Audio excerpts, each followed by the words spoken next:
Alors, bonjour à vous tous. C'est encore mon privilège de pouvoir m'adresser à vous aujourd'hui. Et on a bien sûr un autre texte que nous trouvons dans donc Joël chapitre 2 et puis le verset 23. Et je vous lis. « Et vous, enfants de Sion, soyez dans l'allégresse et réjouissez-vous en l'Éternel votre Dieu, car il vous donnera la pluie en son temps. Il vous enverra la pluie de la première et de l'arrière-saison, comme autrefois. Et puis, les airs se rempliront de blé, les cuves regorgeront de mou, d'huile. Et puis, je vous remplacerai les années qu'ont dévoré la sauterelle, le gélec, le asile et le gazam, ma grande armée que j'avais envoyée contre vous, etc., etc.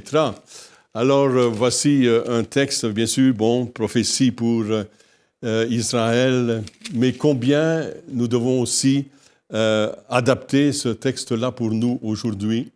Je crois qu'il y a eu des périodes sombres de l'Église, périodes sombres aussi dans le monde entier, à différents niveaux. Mais je crois aussi que nous allons vivre une période de temps qui va changer. Et mon thème ici, c'est « Vous n'avez encore rien vu ». Je me trouvais dans une église dimanche et puis on me disait « Pasteur », après l'écoute du message que j'ai transmis à l'église, me dit « Pasteur, j'ai comme l'impression, oui, que vous n'avez encore rien vu ». Alors, il venait un peu, donc, tout simplement, dire la même chose du thème que je préparais pour vous ici. Et vous n'avez encore rien vu, je pense, pas seulement pour les nations, parce que je crois qu'il y a des choses qui viennent et qui se précipitent d'ailleurs. Les nations qui se préparent certainement à quelque chose de monstrueux, des choses qu'on n'aura jamais vues peut-être. Pourtant, des horreurs, il y en a eu, des guerres, il y en a eu, il y a eu des choses terribles qui se sont vécues durant toutes ces années, mais nous n'avons encore rien vu. Nous n'avons encore rien vu de la méchanceté de l'ennemi, Satan. Nous n'avons encore rien vu, même, je dirais, de la méchanceté des hommes, parce que lorsque nous regardons les hommes, la façon qu'ils font les choses aujourd'hui, eh bien, on craint pour notre génération, on craint pour, oui, notre époque et on craint pour nos enfants aussi. On craint pour notre nation parce qu'il y a tellement de choses qui se produisent aujourd'hui qu'on se dit, Seigneur, qu'est-ce qui peut arriver de pire? Et pourtant, le pire, est à venir. Nous n'avons encore rien vu. Les hommes nous ont fait voir leurs exploits incroyables, extraordinaires, des choses qu'on n'avait pas vues auparavant, mais la science, la technologie et je dirais l'intelligence humaine a permis que des choses se fassent incroyables. Et puis quand on pense à cette machine, cet engin qui était propulsé vers une comète, qui atterrit sur une comète à 500 millions de kilomètres plus loin, arriver à se poser là, hiverner, c'est ce qu'on nous a dit, reprendre de l'énergie, sonder le sol pour découvrir finalement ce que les hommes auraient souhaité. D'ailleurs, découvrir, c'est la provenance de notre eau ici sur cette terre. Lorsqu'ils ont analysé cette eau, eh bien, ils ont vu que ça n'avait absolument pas la même teneur que cette eau que nous connaissons sur cette terre. Donc, ils sont un peu déçus de cela. Ils croyaient connaître l'essence même de ce monde, de notre terre. Mais je pense qu'ils nous étonnent cependant par leur découverte. Et plus ils montent, plus ils nous font connaître Dieu aussi, parce que oui, la création parle du Créateur, les astres, l'univers, l'étendue de l'univers parle du Créateur. Donc, sans qu'ils le sachent et le veulent, ils sont en train de nous faire découvrir un Dieu supérieur, incroyablement grand, puissant, qui a créé toute cette étendue et toutes ces choses-là. Mais je pense que Dieu a bien des choses à nous faire découvrir dans ces derniers jours, des choses encore plus grandes que nous avons expérimentées probablement. Je m'attends à cela. Je m'attends à une inondation de la puissance de Dieu qui viendra sur cette terre et qui viendra pour déstabiliser l'ennemi lui-même qui veut la destruction de cette planète et du genre humain. Mais le Seigneur est venu pour la sauver. Dieu est venu pour sauver l'homme et l'humanité d'aujourd'hui, qu'ils soient bons, qu'ils soient méchants, peu importe comment on peut les appeler, peu importe même la religion, je crois que Dieu aime tous les hommes. Ce que Dieu est, c'est le péché, c'est le mensonge, et puis c'est les adultères, c'est tout ce qu'on pourrait nommer, mais reste que Dieu aime l'humanité. Dieu ne veut qu'aucun périsse, mais que tous puissent parvenir au salut, à la repentance. Alors, béni soit Dieu, parce que c'est la raison pourquoi nous sommes là devant la caméra, c'est pourquoi on vous annonce, on vous parle, on vous dit, aujourd'hui, c'est le jour du salut. Aujourd'hui, c'est le jour et c'est le moment où Dieu veut rentrer chez toi, veut rentrer dans ta maison, veut rentrer dans ta famille, veut rentrer dans tes affaires. Il veut reprendre aussi, je dirais, sa place dans l'Église. Vous savez, quand on lit dans l'Apocalypse que le Seigneur est à la porte et il frappe à la porte des cœurs, il parle là d'une Église. Il parle de l'Église. Il vous parle à vous et à moi, parce que souvent, Dieu semble encore être malheureusement trop à l'extérieur des murs. Nous souhaitons sa présence, mais pourtant, à cause de désobéissance, de nos éloignements, de nos cœurs étant attachés plus aux choses de ce monde, c'est comme si aussi nous laissons le Seigneur dehors de notre vie, parfois même, je dirais, de l'Église. Je sais que c'est dur, peut-être, sur des propos assez durs, mais disons que pourtant elles sont réelles. On essaye de maintenir une Église en santé avec toutes sortes d'attractions, toutes sortes de choses qui font de sorte que l'Église est présente. Mais ce que Dieu veut, c'est que lui reprenne toute sa place. Et souvent, parce que Dieu n'a plus toute la place, on essaye de compenser par d'autres choses. On essaye de compenser dans nos cœurs, dans nos vies, par d'autres choses, parce que Dieu n'a plus toute la place. Ce que Dieu veut, c'est toute la place, mes amis. Il veut ton cœur, pas en partie. Il veut que tu l'aimes de toute ton âme, de toutes tes forces, de tout ton cœur. Mais il y a beaucoup de choses, je constate, ont pris la place. Et Dieu est encore là en train de frapper. Il dit, je veux reprendre ma place. Je veux encore toute la place. Et parfois, j'ai comme une vision, je peux me tromper, hein, c'est une image que je vous donne, mais c'est comme si le Seigneur est là et il regarde même parfois son Église. Et il dit, mais ça, ce n'est pas l'Église que moi j'ai fondée. En tout cas, ça ne ressemble pas du tout au fondement, à ce que moi j'ai inclus dans mon Église, ce que je voulais de mon Église. Ma puissance, l'obéissance, et puis, les fondements que je suis venu placer dans mon Église, et au travers des apôtres. Et pour beaucoup, malheureusement, ces fondements ne sont plus là. On a remplacé par d'autres fondements. On a changé le message. Ce qui était bien est mal, ce qui est mal est bien. Il y a des choses qu'on pourrait citer ici devant la caméra, mais bon, vous savez, vous connaissez tout. Et vous savez qu'aujourd'hui, on essaye de compenser par d'autres choses. Mais Dieu veut reprendre sa place dans notre génération. Puis Dieu veut répandre encore de son esprit sur toute chair. Mais non seulement nous l'annonçons, nous le savons, ce qui décourage, c'est que souvent, il n'y a rien qui se produit, il n'y a rien qui se passe.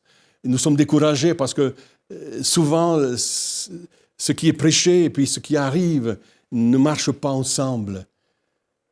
Je prie Dieu avec vous. Je vous dis, je prie Dieu avec vous.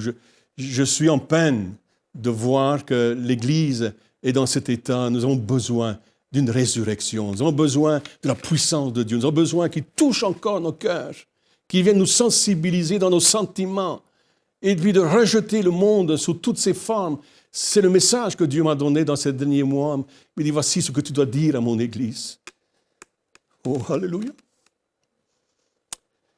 Jesus. C'est le message que tu dois entendre. Il faut que tu reviennes. Il faut que ton cœur revienne à Dieu. Sinon, il sera trop tard. L'Esprit m'a saisi de cette façon parce que Dieu veut que vous entendiez. Dieu veut que vous sachiez. Dieu veut un retour de son peuple. Dieu vous veut en entier. Dieu veut votre cœur. Pas seulement 50%, mais Dieu veut ton cœur. Dieu veut toute ton affection. Dieu veut tout ton amour. Alors Dieu va permettre que tu vives quelque chose de puissant. Tu n'as encore rien vu. Tu as vu certaines choses, mais il y a tellement d'autres choses pour toi. La grandeur de Dieu veut se manifester, sa puissance. Il s'est manifesté au travers du Nouveau Testament. On voit Jésus, il fait son premier miracle, il change l'eau en vin. C'est déjà pas mal, n'est-ce pas? C'est déjà un grand miracle de changer de l'eau en vin. Aujourd'hui, au travers de la chimie, on peut changer la couleur d'eau. Avec certaines substances, on met cette substance dans une eau et puis elle change de couleur. Mais nous ne pourrons jamais faire que cette eau devienne du vin. Mais c'était déjà un miracle extraordinaire, n'est-ce pas? Mais lorsqu'on voit la progression de Jésus dans sa marche, dans son travail, dans ses miracles vont de plus en plus loin, sont de plus en plus grands. Il ouvre les yeux des aveugles. Il ouvre les oreilles des sourds. Il fait marcher les paralytiques. Il purifie les lépreux. Oh là là, il ressuscite les morts. Et nous voyons une progression dans les miracles de Jésus, des choses magnifiques qu'il opère, des grandes œuvres extraordinaires. Et cela a attiré l'attention des hommes. Il est vrai que les gens l'ont suivi aussi à cause de cela. Certains voulaient avoir aussi du pain. Et Jésus leur a dit, vous me suivez parce que vous voulez avoir encore du pain. Et il y a beaucoup de gens qui malheureusement suivent Dieu uniquement pour ce qu'ils peuvent avoir. Viennent chercher simplement parce qu'ils ont besoin, oui, mais pas rien de plus, un peu comme les lépreux. Ils sont purifiés, les 10 sont purifiés, un seul revient. Et cet homme qui est revenu vers le Seigneur a su être reconnaissant, lui dire merci pour l'œuvre qu'il avait accomplie. Nous devons avoir une vie de reconnaissance, d'adoration. Et l'adoration, c'est l'émerveillement, c'est dire, Seigneur, je suis émerveillé devant tes œuvres. La plus grande œuvre que Dieu a accomplie dans ma vie, c'est sans doute le salut. Parce qu'il est venu me chercher là où j'étais, dans l'alcool. Je n'étais pas un alcoolique 100%, mais quand même, j'aimais ça. On allait s'amuser, et puis ça, c'était la jeunesse, peut-être. Et je vois une génération qui se lève aujourd'hui pour Christ, et je bénis Dieu. Je bénis Dieu pour tous les jeunes qui se lèvent. Et vous qui m'écoutez, dans votre jeunesse, eh bien, ce message est pour vous, puis tenez-vous debout pour le Seigneur. Rejetez vraiment le mal sous toutes ses formes. Soyez debout pour Christ, soyez des soldats de Christ. Puis les choses les plus belles, les plus grandes peuvent vous arriver. Évidemment, l'aventure de la foi, c'est une belle aventure. C'est où on découvre Dieu dans toute sa splendeur, dans sa grandeur. Oh, mes amis, quand on voit un peu la vie de Jésus, il est obéissant à ses parents, il a bien vécu. Et il n'y avait rien d'impossible pour lui. Il le dira lui-même, à moi, tout est possible. Mais il dira aussi, tout est possible pour celui ou celle qui croit. Alors Jésus a accompli des grandes choses et il a témoigné, il a dit, tout est possible. Tout est possible à toi, tout est possible à moi et pour moi. Et Dieu fait des œuvres magnifiques. Notre ministère, je dirais, ou notre appel au ministère, a été suivi de multiples miracles extraordinaires. Et je me suis dit, bon, ben Seigneur, je veux vivre une vie de miracles. Et Dieu a accompli un premier miracle chez nous, en tout cas dans ma propre maison, dans ma propre famille. Mon épouse, elle, avait connu bien des miracles déjà, mais nous avions une de nos filles qui était, avait une déviation de la colonne vertébrale. Et là, il fallait travailler le corps, il fallait normalement mettre des souliers orthopédiques, il fallait rehausser la colonne de différentes façons, même par des opérations.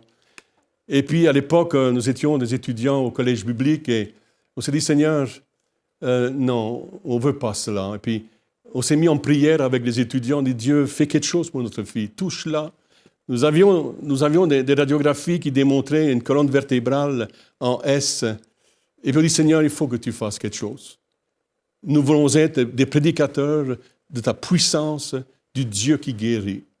Et alors, Dieu nous a émerveillés, parce qu'à un certain moment, l'enfant a dit, je ne peux plus, j'ai mal aux pieds, il faut enlever les souliers. Et puis, c'est ce qui a été fait, on a enlevé les souliers orthopédiques. Et puis, finalement, on est allé voir le médecin, on a fait d'autres radiographies, et la radiographie démontrait une colonne vertébrale qui était droite comme un I. Nous avions les deux radiographies, celle-là et celle-là, et on pouvait voir cette colonne qui était droite, celle-là qui était en S. Gloire à Dieu. Et depuis ce moment-là, nous avons vu une succession de miracles et nous avons vécu dans le miraculeux. Mais ce que j'ai compris, c'est que Dieu est progressif avec nous. Et il nous permet de voir certaines choses aujourd'hui et être ce que nous sommes, nous devons être dans le temps où nous vivons. Et ensuite, il y a une progression dans la découverte de Jésus, dans la découverte de sa puissance. Et Dieu nous libère un petit peu à la fois, enlève ce qui doit être enlevé et puis nous approche de plus en plus. Et là, Dieu est en train de créer en nous un cœur qui est reconnaissant et qui espère dans l'impossible. Et à la ressemblance de Jésus, nous progressons dans des étapes de notre vie pour expérimenter de plus en plus vraiment le Seigneur Jésus. Je crois peut-être que vous êtes au début de votre vie chrétienne, peu importe, et vous êtes en progression. Vous dites, mais j'aimerais donc être comme cette personne-là, j'aimerais donc avoir le ministère de cet homme ou de cette femme. Mais, vous savez, j'ai eu ces rêves aussi. Et puis Dieu m'a donné des visions également de ce que je pouvais être dans l'avenir. Il m'a montré. Mais ce que j'ai su, ce que j'ai appris, c'est qu'il y avait un temps pour toutes choses. Il y avait un temps de formation. Il y avait un temps pour m'asseoir. Il y avait un temps pour écouter avant de pouvoir faire. Et je pense que c'est le temps qui nous manque aujourd'hui. Le temps qui nous manque de nous asseoir pour écouter, mais pas seulement écouter, mais aussi absorber, digérer, je dirais, les choses que nous recevons de la part de Dieu. Il y a eu une progression. Finalement, nous sommes partis du pays d'où nous venons et nous sommes arrivés dans un autre pays. Dieu nous a envoyés par la foi. Et alors a commencé un périple de 40 années de ministère sur ce champ missionnaire qui est le Québec. Et nous avons vu des choses magnifiques, des choses incroyables, mais il a fallu que Dieu forge notre foi. Il a fallu que Dieu nous forme pour pouvoir arriver à accomplir ce qu'il voulait qu'on accomplisse en son nom. Il a forgé, il a formé notre foi jour après jour. Et puis, cette foi, elle s'affermit. Elle devient même inébranlable. Peu importe la situation, et c'est ce que l'apôtre Paul nous exhorte d'avoir, c'est une foi inébranlable. Mais vous savez, cette foi inébranlable, elle ne vient pas du jour à l'autre. C'est d'une façon progressive que Dieu va forger cette foi au travers des circonstances et au travers des preuves que nous lui donnons que réellement nous croyons en lui. Mes amis, c'est très important ce que je suis en train de vous enseigner ici, parce que si nous ne sommes pas prêts à rentrer dans je dirais, le début de notre connaissance de Dieu, de l'expérience de Dieu, d'être obéissant dans les petites choses, Dieu ne pourra jamais nous donner des plus grandes choses ou voir de plus grandes choses. Et je bénis Dieu pour cette progression. Je bénis Dieu parce que Dieu a fait une promesse pour nous, pour aujourd'hui. Et c'est pourquoi je vous ai dit, vous n'avez encore rien vu. Évidemment, on pourrait dire, vous n'avez encore rien vu par rapport à ce monde. Mais moi, je parle d'un Dieu glorieux, d'un Dieu puissant, d'un Dieu qui vous dit, à Dieu, tout est possible. Pour toi, pour ta vie, pour ton vécu, pour ta famille, pour ta situation. Tu n'as encore rien vu de la puissance de Dieu. Mets Dieu à l'épreuve. Et tu vas voir, il agira. Dieu est celui qui est capable de répondre à toutes tes attentes. Oh, je crois que ce message, il est réellement pour toi. Je sais que je m'adresse à toi, uniquement peut-être une personne, ou je ne sais quoi, mais Dieu te parle directement à ton cœur. Et il te dit, voici ce que je veux pour toi. Et Dieu ouvre son cœur pour toi et te donne une direction peut-être beaucoup plus claire de ce qu'il s'attend de toi. Vous n'avez encore rien vu. Un jour, on est venu vers Jésus et celui que tu aimes est malade. Ça, c'était les sœurs de Lazare. Et on sait que finalement, Jésus a entendu. Et il ne s'est pas précipité auprès de son ami. Je me suis dit, pourtant, c'était son ami. On lui fait savoir que Lazare est malade. Et puis, plutôt que de courir à son chevet, ou en tout cas apporter la guérison, Jésus prend son temps.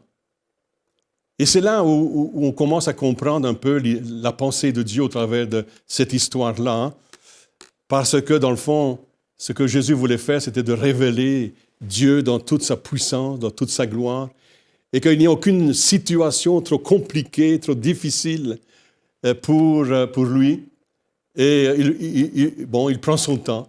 Il prend son temps, puis finalement, il arrive chez les sœurs, en tout cas les sœurs viennent à sa rencontre, et les sœurs lui disent, si tu avais été plus vite chez nous, eh bien, notre frère ne serait pas mort.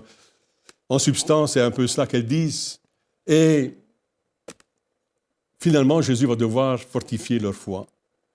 Jésus va devoir leur dire, mais si tu crois, tu verras la gloire de Dieu.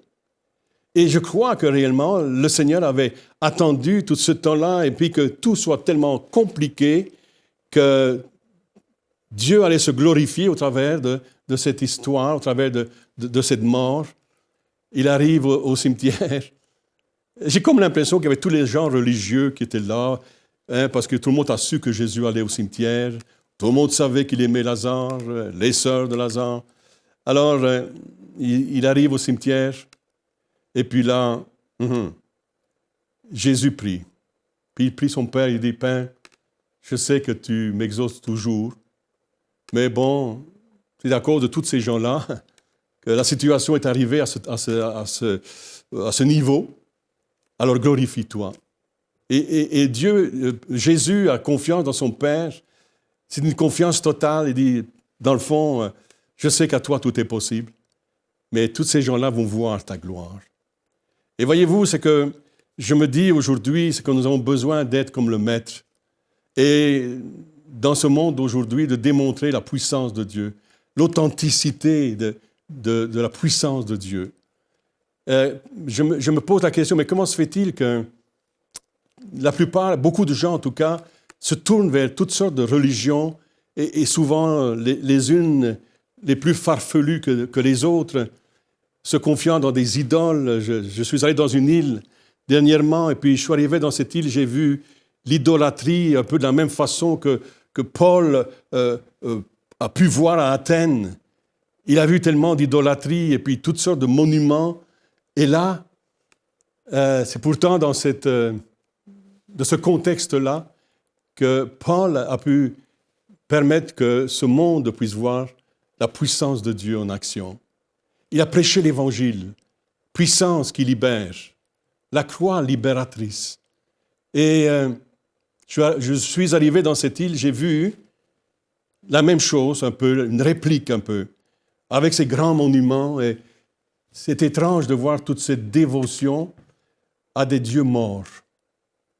Même des gens qui viennent parler à l'oreille d'un taureau en bronze et racontent leurs histoires, sans doute, leurs peines, leur misère à une idole, mort, aucune vie. Et pourtant, ce monde qui est en détresse font confiance à cette idole. J'ai dit, Dieu, est-ce qu'on a manqué quelque part? Est-ce que nous avons manqué de démontrer ta puissance dans notre génération, au point que ces gens ne t'ont pas vu au travers de nous, au travers de ton Église, pour croire en toi, le Dieu vivant? Avons-nous manqué quelque part? Et je crois que c'est là où nous devons réfléchir et dire, Seigneur, oui, mais où est ta puissance? Où est ta puissance? J'ai vu aussi, sur cette même île, béni soit Dieu, une église aussi vivante pourtant. J'ai vu une église qui prie, j'ai vu une église qui aime Dieu. Mais j'ai dit, mais Dieu, pourquoi? Pourquoi toute cette idolâtrie? Alors, c'est pourquoi je dis, nous n'avons encore rien vu. Je crois qu'avant que la fin arrive, la fin de ce monde, je crois qu'il y aura encore une manifestation de la puissance du Saint-Esprit. Je crois qu'il y aura une inondation de la puissance de Dieu. Ce sera sans doute la fin, mais Dieu veut encore se démontrer avec puissance et force. Et il attend des personnes comme toi et comme moi pour qu'il déverse toute sa grâce et son amour, sa puissance. Lazare était mort, tout semblait impossible, un peu comme à l'image de notre monde aujourd'hui, tout semble impossible, mais pourtant tout est possible à Dieu. Et je crois que nous n'avons encore rien vu. Et il y avait une démonstration là qui va être bien claire, la puissance de Dieu en action devant ce tombeau qui est fermé. La pierre a été roulée. Cet homme qui est là dans ce tombeau sent mauvais déjà. Donc il est en décomposition complète. Et c'est pourquoi les filles, les sœurs diront, « Mais Seigneur, ça fait 4 jours qu'il est là. » Et on voit qu'elles ne comprennent pas qu'à Dieu, il n'y a aucune limite. Il n'y a rien pour limiter Dieu. Et finalement, bien, il fortifiera leur foi. Il leur dira, si tu crois, tu verras la gloire de Dieu. Si tu crois, toi aussi, aujourd'hui, tu verras la gloire de Dieu. Il peut y avoir des situations qui ressemblent à la mort, qui sont impossibles, des choses que tu ne peux imaginer peut-être que Dieu peut faire aussi en ta faveur. Et Jésus a dit, voici Lazare, sors. C'était une puissante parole de Dieu au travers de la bouche de Jésus lui-même et qui va parler à ce mort et dit, voici, Lazare ressuscite, lève-toi, sors. Et c'est exactement ce qui s'est produit. Cet homme s'est levé, il est sorti de son tombeau et tout le monde a vu cela. Les hommes religieux ont vu cela. Et puis cela a glorifié le nom du Seigneur. Mes amis, nous n'avons encore rien vu. Je crois qu'il y aura encore une démonstration de la puissance de Dieu. Et Dieu veut t'utiliser, toi et moi. Dieu veut que tu ouvres ton cœur, que tu te détournes, oui, de toutes ces mauvaises voies et puis tes mauvaises pensées, que ton cœur se tourne vers le Seigneur. Il est fidèle et juste pour récompenser et agir en faveur de tous les enfants de Dieu qui lui font confiance. Fais donc confiance au Seigneur. Dieu touche le cœur de ces personnes qui écoutent cette émission. Seigneur, tu les touches profondément, qu'ils soient touchés dans leur âme, dans leur esprit, dans leur corps, et qu'un grand miracle se produise et qu'ils puissent dire en effet, je n'avais encore rien vu de ta part. Merci Seigneur, tu as accompli ce miracle dans le nom puissant de Jésus, pour ta seule et unique gloire. Amen.